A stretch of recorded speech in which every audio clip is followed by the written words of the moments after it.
എന്തായാലും തദ്ദേശ തെരഞ്ഞെടുപ്പിൻ്റെ പ്രചാരണ പ്രവർത്തനങ്ങൾ ഏതാണ്ട് അവസാന ലാപ്പിലേക്ക് കടക്കുകയാണ്.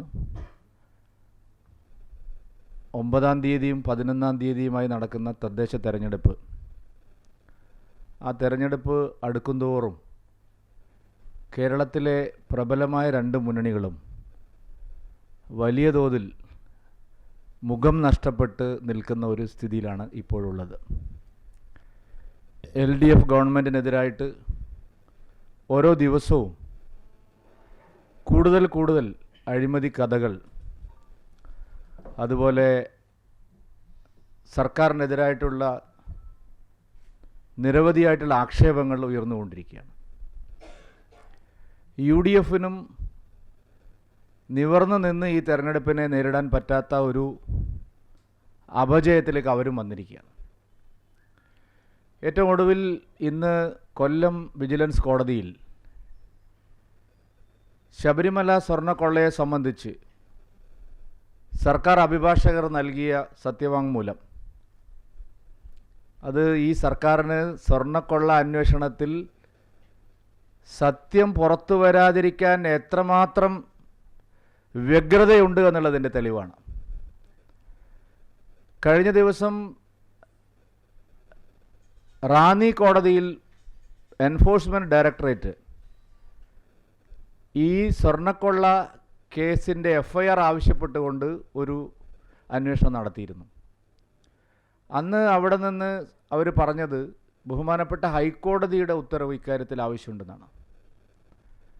കഴിഞ്ഞ ദിവസം ബഹുമാനപ്പെട്ട ഹൈക്കോടതിയിൽ ED ഈ ആവശ്യം ഉന്നയിച്ചുകൊണ്ട് പോയ സമയത്ത് ഹൈക്കോടതിക്ക് യാതൊരു തടസ്സവുമില്ല, ഇതിൻ്റെ FIR അടക്കം വിശദാംശങ്ങൾ തേടുന്നതിന് തടസ്സമില്ല എന്ന് ഹൈക്കോടതി പറഞ്ഞിട്ടും ഇന്നിപ്പോൾ കൊല്ലം വിജിലൻസ് കോടതിയിൽ സർക്കാർ അഭിഭാഷകർ പറഞ്ഞിരിക്കുന്നത് ഞങ്ങൾ ഒരു കാരണവശാലും ED അന്വേഷണത്തെ അംഗീകരിക്കുന്ന പ്രശ്നമില്ല എന്നുള്ളതാണ്. കഴിഞ്ഞ ദിവസങ്ങളിലെല്ലാം മുഖ്യമന്ത്രിയും അതുപോലെ CPMൻ്റെ സംസ്ഥാന സെക്രട്ടറിയും പറഞ്ഞുകൊണ്ടിരുന്നത് സ്വർണ്ണക്കൊള്ള കേസിൽ എല്ലാ വിശദാംശങ്ങളും പുറത്തു വരുന്നതിന് ഞങ്ങൾ അനുകൂലമാണ്, ഏത് കൊലകൊമ്പനായാലും സ്വർണ്ണക്കൊള്ള നടത്തിയവരെ നിയമത്തിന് മുമ്പിൽ കൊണ്ടുവരുന്നതാണ്. ബഹുമാനപ്പെട്ട ഹൈക്കോടതിയുടെ കർശനമായിട്ടുള്ള നിർദ്ദേശം ഇക്കാര്യത്തിൽ സംസ്ഥാന സർക്കാരിനുണ്ട്.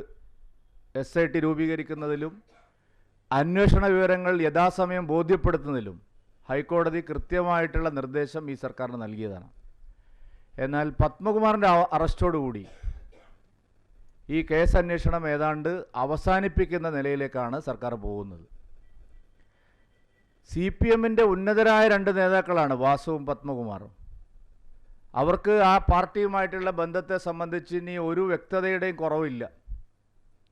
സുപ്രധാനമായ പദവികൾ വഹിച്ച രണ്ട് CPMൻ്റെ നേതാക്കന്മാരാണ് സ്വർണ്ണക്കൊള്ള കേസിൽ പ്രതികളായി അകത്ത് കിടക്കുന്നത്.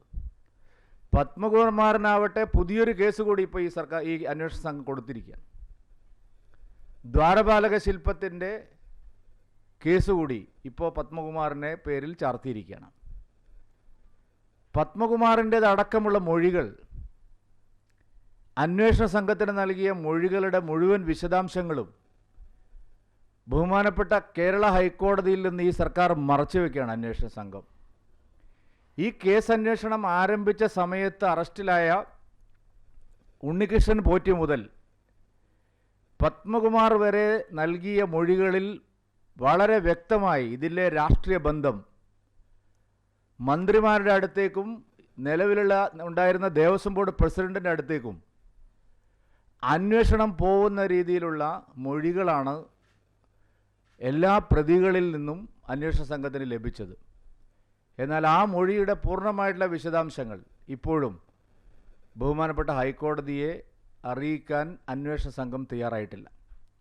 അന്വേഷണ സംഘത്തിന് വിലങ്ങ് വച്ചിരിക്കുകയാണ് പിണറായി വിജയൻ സർക്കാർ. കാരണം ഇത് ഒരു പത്മകുമാറോ വാസുവോ അല്ലെങ്കിൽ ഒരു ഉണ്ണികൃഷ്ണൻ പോറ്റിയോ അല്ലെങ്കിൽ ഒരു മുരാരി ബാബുവോ മാത്രം ചേർന്ന് നടത്തിയ ഒരു കൊള്ളയല്ല. വ്യക്തമായ ആസൂത്രണത്തിൻ്റെ അടിസ്ഥാനത്തിൽ നടന്ന ഒരു കൊള്ളയാണിത്. അതിൽ മുൻ മന്ത്രിയായിട്ടുള്ള കടകംപള്ളി സുരേന്ദ്രനും പിന്നീട് ദേവസ്വം മന്ത്രിയായിട്ടുള്ള വാസവൻ അടക്കം ഇതിൻ്റെ വിശദാംശങ്ങൾ മുഴുവൻ അറിയാം എന്ന് എല്ലാ പ്രതികളും മൊഴി നൽകിയിട്ടുള്ളത്.